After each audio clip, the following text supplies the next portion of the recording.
उत्तर प्रदेश के जनपद बलिया में मनिया नगर पंचायत अध्यक्ष प्रतिनिधि एवं सपा नेता संकल्प सिंह ने मीडिया से बातचीत करते हुए कहा, 2 सीटें इंडिया गठबंधन को मिला, इससे सबक लेना चाहिए कि इंडिया गठबंधन एवं इस मौके पर एनडीए सीटों पर जीत हासिल पर वरिष्ठ नेता व चेयरमैन प्रतिनिधि संकल्प सिंह का बड़ा बयान मचा राजनीतिक गलियारों में हड़कंप। नमस्कार, मैं संकल्प सिंह आदर्श नगर पंचायत मनिया का निवासी हूँ, समाजवादी पार्टी का। जो इंडिया गठबंधन से निकली है और खास तौर से आप एक ऐसे लोकसभा से आते हैं, यहाँ बिठाते कि क्या कहेंगे आप? सबसे पहले तो उत्तर प्रदेश के साथ साथ समूचे देश की महान जनता को नमन करता हूँ और इस चुनाव में प्रतिभागिता जिस प्रकार से जनता ने दिखाई, इसके लिए उन लोगों का बहुत बहुत अभिनंदन, बहुत बहुत स्वागत करता हूँ। और प्रमुख रूप से हमारे गृह प्रदेश उत्तर प्रदेश की महान जनता का बहुत बहुत स्वागत करता हूँ, बहुत बहुत अभिनंदन करता हूँ।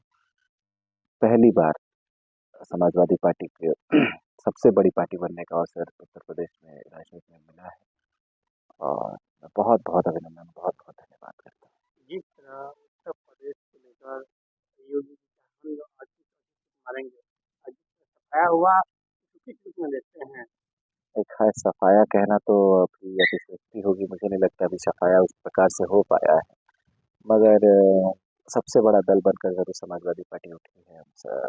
करीब 37 सीट के करीब हम लोगों ने चुनाव जीता है व्यक्तिगत रूप से, और अगर कांग्रेस का जोड़ दिया जाए तो 43 सीटों पर हमारे गठबंधन चुनाव जीता है। और साथ में आजाद समाज पार्टी का शिरानी की भी एक सीट, नगीना की सीट हमें मिली है, जो हमें लगता है हमारे साथ ही रहेगी। तो उत्तर प्रदेश ने एक बहुत बड़ा जनादेश दिया है और लगातार जो कहा जाता है कि उत्तर प्रदेश होके ही दिल्ली का रास्ता खुलता है, तो निश्चित रूप से वो एक उस पे एक बार पुनः इस चीज़ का नवीनीकरण हुआ है।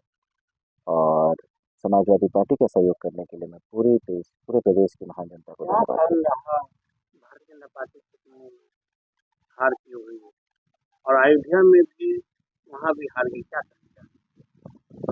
प्रमुख रूप से ये तो आत्मचिंतन का विषय है भारतीय जनता पार्टी के शीर्ष नेतृत्व के लिए, प्रदेश नेतृत्व के लिए, क्योंकि आप अभी से नहीं, अगर विधानसभा स्तर से ही ध्यान दें तो अयोध्या मंडल लगातार वो हारते आए और फैजाबाद की सीट हो, चाहे आगा बगल के देख लीजिए अमेठी की सीट हो या कौशाम्बी की सीट हो, आसपास की जितनी सीटें उस मंडल के अंतर्गत 5 जो सीटें आती हैं, वहाँ समाजवादी पार्टी एक बहुत बेहतर मैंडेट के साथ चुनाव जीती। तो अगर आप ध्यान दें तो निश्चित रूप से मंदिर एक बहुत बड़ा प्रोजेक्ट रखा गया। श्री राम से आस्था हमारी भी है और देश के प्रत्येक व्यक्ति की है, चाहे वो किसी भी मजहब का हो, किसी भी गुणवा का हो। मगर वहाँ के लोगों के अंदर, जो स्थानीय लोग हैं, उनके अंदर बहुत रुचिता थी मंदिर के नाम पर और डेवलपमेंट के नाम पर लोगों की जमीनें हड़पी गई। एन केन प्रखिन उन्हें किसी प्रकार से सरकारी सहयोग नहीं मिला, जो उचित उनका मूल्य था वो उन्हें नहीं मिला।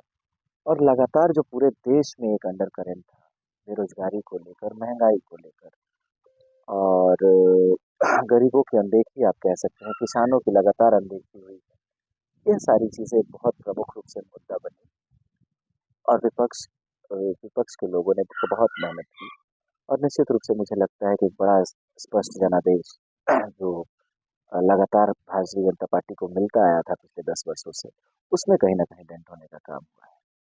आपकी क्षेत्र में या पूर्वांचल में जब दबा उनका राजघाट होता था, वो कहते थे पूरा सीट हम जीत रहे हैं।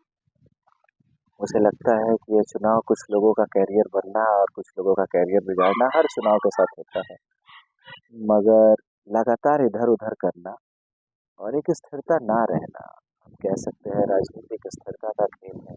संघर्ष निरंतर जारी है, वो संघर्ष उन्होंने किया है, उनके दल ने किया, उनके कार्यकर्ताओं ने किया है, इसमें कोई दो राय नहीं है। मगर स्थिरता ना रहना मुझे लगता है बहुत बड़ा कारण रहा है, जिससे उनका व्यक्तिगत वो जो वोट बैंक था वो और सामाजिक रूप से भी उनकी प्रतिष्ठा में कहीं ना कहीं गिरावट आई है। इस चीज़ का मुझे लगता है उन्हें ध्यान रखना चाहिए। क्या मानते हैं जैसे जो राजभर है, ओम प्रकाश राजभर लोग साथ में भी सिर्फ ओम प्रकाश राजभर और राजभर समाज की मैं बात नहीं कहूँगा, मगर मैं साथ में जितनी भी पिछड़ी जातियाँ थीं और जितने भी संविधान प्रिय लोग थे। उन लोगों ने बड़े बड़े मानक में बहुत बड़े संख्या में समाजवादी पार्टी की तरफ रुख किया है। और यही कारण था कि हम पिछले चुनाव से 15% से ज़्यादा, लगभग 16% के करीब हमारा वोट बैंक में बढ़ोतरी हुई। ये जो चुनाव हुए हैं, कहा जा रहा है जनता लड़ी है, पार्टी नहीं लड़ी है। मुझे लगता है कि कुछ चीज़ों पर ध्यान देना चाहिए। किसी भी राजनीतिक दल को मैं आज ऐसा नहीं है कि कुछ सीटें हमारी बढ़ी हैं तो इस पे कहीं से घमंड की बात होगी। मगर मुझे ऐसा प्रतीत होता है और ये हर एक कार्यकर्ता की मैं दिल की बात आपसे बताता हूँ। मैं भी समाजवादी पार्टी के अंतर्गत एक कार्यकर्ता हूँ। भारतीय जनता पार्टी के अंतर्गत भी कार्यकर्ता है। मैं सबकी बात सबकी तरफ से सभी शीर्ष नेतृत्व से कहना चाहता हूँ, प्रत्येक दलों को जब मौका मिले, जो नीचे स्तर का, जो सबसे निचला स्तर का कार्यकर्ता रहता है, उसे बस व्यक्तिगत अपने गृह जनपद में, अपने गृह क्षेत्र में सम्मान की आवश्यकता होती है। चाहे वह थाना हो, तहसील हो, लेखपाल हो, तहसीलदार हो, नया तहसीलदार हो या एसडीएम, डीएम तक तो सब लोग नहीं पहुंच पाते। मुझे लगता है भारतीय जनता पार्टी की जब से सरकार आई, कार्यकर्ताओं के सम्मान में भारी गिरावट महसूस किया गया। वो एक बहुत प्रमुख कारण था। कार्यकर्ताओं में उत्साह ना होना निश्चित रूप से कहीं न कहीं भारतीय जनता पार्टी की छवि में गिरावट था। साथ-साथ जनता का सहयोग, हाँ, जनता ने चुनाव लड़ा, इसमें कोई दो राय नहीं है। जब चुनाव शुरू हुआ तो लगभग ऐसी स्थिति किसी के दिमाग में नहीं थी। एग्ज़िट पोल भी हमारे विपरीत थे। मगर जनता निश्चित रूप से खड़ी थी। उन्हें एक विकल्प दिखा और उस विकल्प पर जनता ने चलने का काम किया है। जी, हम ये जानना चाहते हैं, जो पूर्ण समीकरण अपने देश में जो बना, जो परिणाम आए हैं, इसको लेकर के आप सबसे पहले तो इस महान जनता को नमन करता हूँ, उन्हें प्रणाम करता हूँ, उन्हें बहुत-बहुत बधाई प्रेषित करता हूँ। और हाँ, स्पष्ट जनादेश हमारी तरफ आना चाहिए था, करीब 300 के करीब सीटें जीतने का अनुमान निश्चित रूप से इंडिया गठबंधन लेकर चल रहा था।